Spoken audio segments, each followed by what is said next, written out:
went through a very challenging time in my life, and unfortunately it came to a halt, and I spent a night in hospital over attempted suicide. Basically the outcome was that I wanted to then help people. My heart broke, I cried, but then I realised I had to be strong, had to be stronger for Rulla.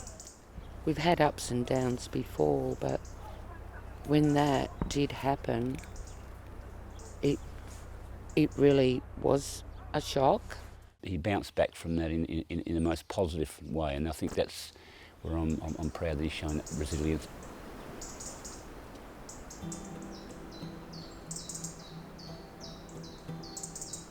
Someone planted a seed in my mind that maybe I should start sharing a little bit of what I've been through to other people.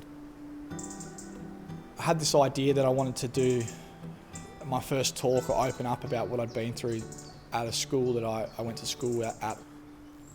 And at the same time this was happening, and a kid that I coached, his name was Maxi Walters, and he was involved in an incident where he ended up in an induced coma and didn't survive. Had to have his life support turned off, and he was severely, he suffered severely from mental health problems with depression.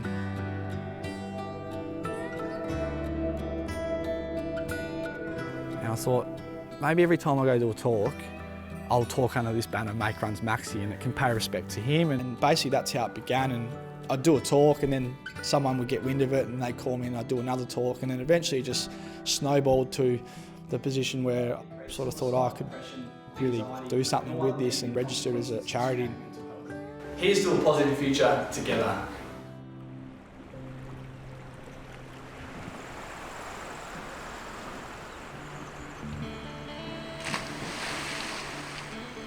I'm sitting here at Union Bridge.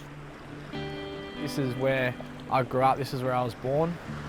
Definitely early childhood memories of just jumping on the bike with my brother and riding down here, and him making me swim to the other side and then leaving me on the other side because he knew I couldn't jump. A couple of kilometres up the back of a dirt road, there's an old property in the bush tucked away where I was born and where I grew up for the first sort of 9 to 10 years of my life.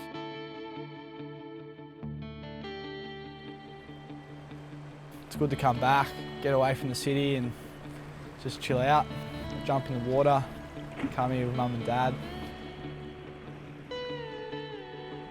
Yeah, it's beautiful, it's beautiful. We don't hear anything but just birds and trees and water. That's pretty much it. It's just nice and relaxing. And I think it's been really important for him. I think vitally important for him. Like anyone, I think sometimes you need to get back to your country just to breathe it in.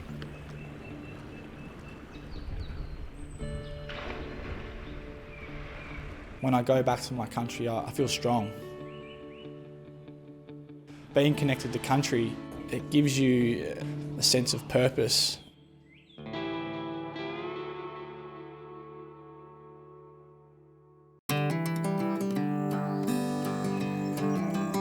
These sculptures that I sit on right now represent the 3 places that our people would walk many moons ago, and the places that they represent are the Western Bluff, which is obviously west of where I sit right now, across to right here to Tulampanga, and then from Tulampanga across Quamby Bluff, which is behind you.